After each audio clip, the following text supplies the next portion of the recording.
difference between Watergate and Obama forgery gate is that more people are involved.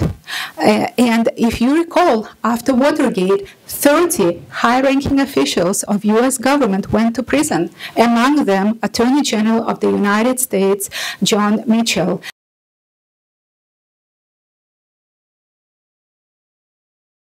And we, the citizens, and I have here a number of citizens actually who were raising money because I was doing this pro bono. They were raising money, $5, $10, to help me pay $4,000 of sanctions that Judge Marginis has assessed, in my opinion, erroneously and wrongfully against me. But we, the citizens, have very limited avenues, particularly Justice Attorney General John Mitchell during Watergate was obstructing justice. Attorney General Eric Holder is obstructing justice. I had cases. I have provided this information to FBI, to Attorney General Eric Holder, and they're refusing to take any action. I have submitted a quo warrant to Eric Holder. He refused to respond. I had a situation where I filed in federal court, and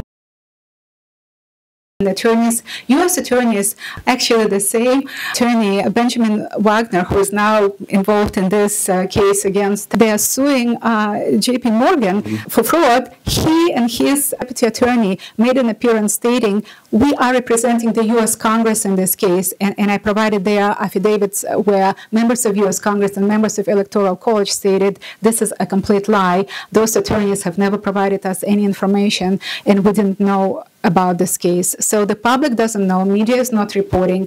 We have obstruction of justice at the very high levels of the U.S. Department of Justice. So I feel it is extremely important for this case the sanctions to be reversed, for a decision of Judge Marginis to be reversed. I'm sorry, I'm just trying to see if I missed anything. Take your time. Take your time. You've done a very, very well organized job without any notes. So thank you. Amazing. Thank you. Do you have any questions for me? Oh, one other thing that I wanted to note, the statute under which Judge Marginis have sanctioned me, $4,000, was statute 1987.2. And this statute states that sanctions can be assessed by a judge if actions by a person who is bringing a motion, in this case motion to release the documents, are in bad faith and oppressive. And there was nothing in what I did that was in bad faith and oppressive. And I provided a number of cases as precedents. Usually they would say it's oppressive when you file multiple subpoenas for multiple documents that are not necessary. That's oppressive. I didn't do it. I asked release of one document, redacted. I wanted just 4 words of one document that were in the interest of justice, that served public interest and greatly outweighed Mr. Obama's expectation of privacy. So there was absolutely nothing oppressive and in bad faith in what I did. So there was no reason for Judge Marginis to sanction me and sanction $4,000. And I believe he did it just to discourage not just me, but any whistleblower like myself, any civil rights attorney like myself, from pursuing justice and doing what you swore me to do, is to uphold the Constitution. Thank you. Thank you, Ms. TAITZ. The matter is now submitted. As you know, we'll issue a written decision. We do not rule from the bench, so people should know that. But the matter is submitted. Thank you very much.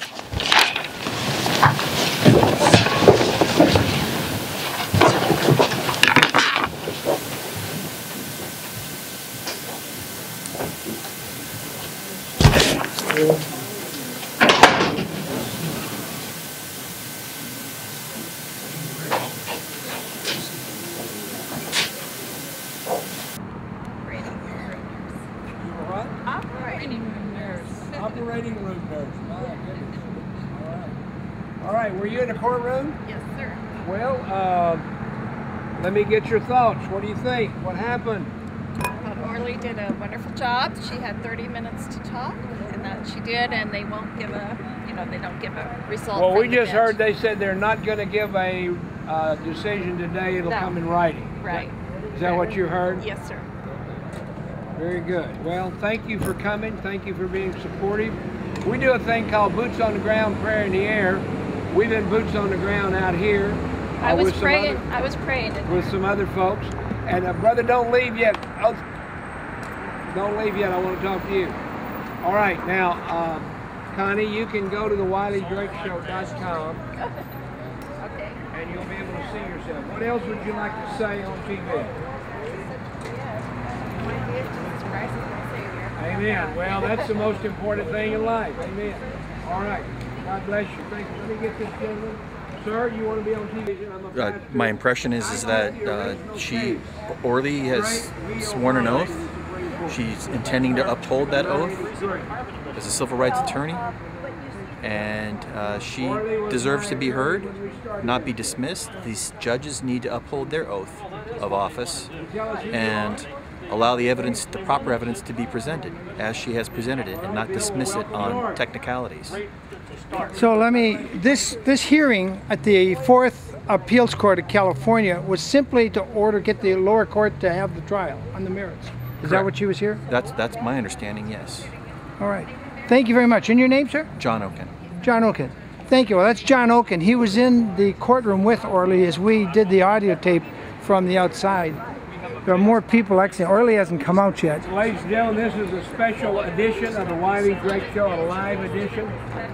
Here's a fellow that I work with and work for. As most of you know, I brag a lot about having the privilege to be the chaplain to the Orange County Oath Keepers. Tell us who you are. I'm fine, brother. Tell our listening audience who you are.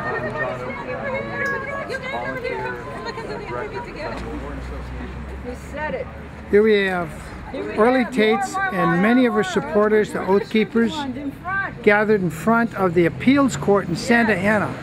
Connie! Come here, get over here, get over here, get over here. Guys. Okay. Wiley Drake, we need you too. Wiley! Come on, Wiley. He's interviewing. John thinks he's somebody. So Orly, how do you think it went? Well, you know, I provided all the information. As you know, the case deals with 1.5 million invalid voter registrations in the state of California. So I provided this information. I also provided information in regards to Mr. Obama's fabricated IDs, his use of a flagrantly stolen social security number. I also provided the court with information in regards to the fact that all parties were served. I think Mr. Drake wants to, yeah, you can take an interview. Continue with the interview. So they got all the information. They seem to be attentive. For example, the Superior Court judge stated that in his opinion, the case was filed in Orange County instead of Sacramento County, and this is the reason to dismiss it. I did read to them a law that states that you cannot dismiss a case simply because it filed in the wrong Superior Court of the state of California. You're supposed to simply transfer the case to another court. So clearly the judge erred and he abused his discretion. He didn't even provide any statute that would say that you know, you have to dismiss the case. I provided them with all the information showing that all the parties were properly served. As a matter of fact, Mr. Golfin is here he is, and he personally served Diane Feinstein, and he personally served Elizabeth Emkin.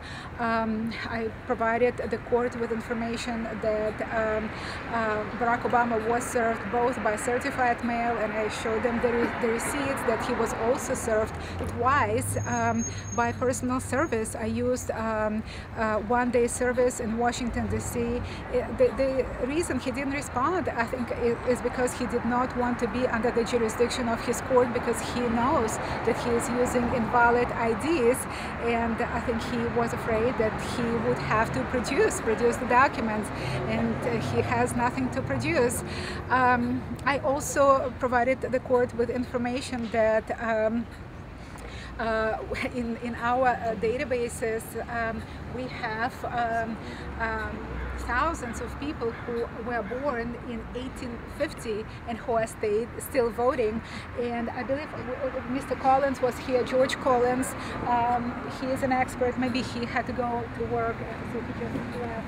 But he was in court, and he was in Superior Court as well, and he's a relational data expert, and he worked for NADA.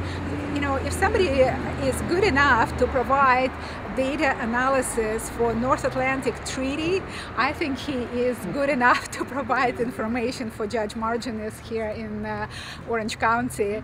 And he provided him with information that here in the state of California we have invalid voter registrations, and this issue has to be heard on the merits, because we have elections coming, 2014, 2016. We need to make sure that we have valid voter registrations, particularly now when California legislature has decided to give driver's licenses to illegals. So because of the voter law, when people go to the DMV to get their driver's license, they automatically get forms to register to vote. So all of those illegals can be registering to vote, and if the courts refuse to hear this on the merits, then we do not have valid elections. And they seem to be receptive to this. They listen carefully. You know, looking at the demeanor of the judges, I think Judge Feibel, who was, I guess, the presiding judge, was more receptive. And actually, when I saw him, I said, "Are you Judge Feibel?" He said, "Yes." And I told him, "You swore me. I took an oath to protect the U.S. Constitution. You were the judge, the senior judge who swore me as an attorney, and I take my oath of office very seriously, just like people here, the oath keepers." Our oath very seriously as an officer of the court.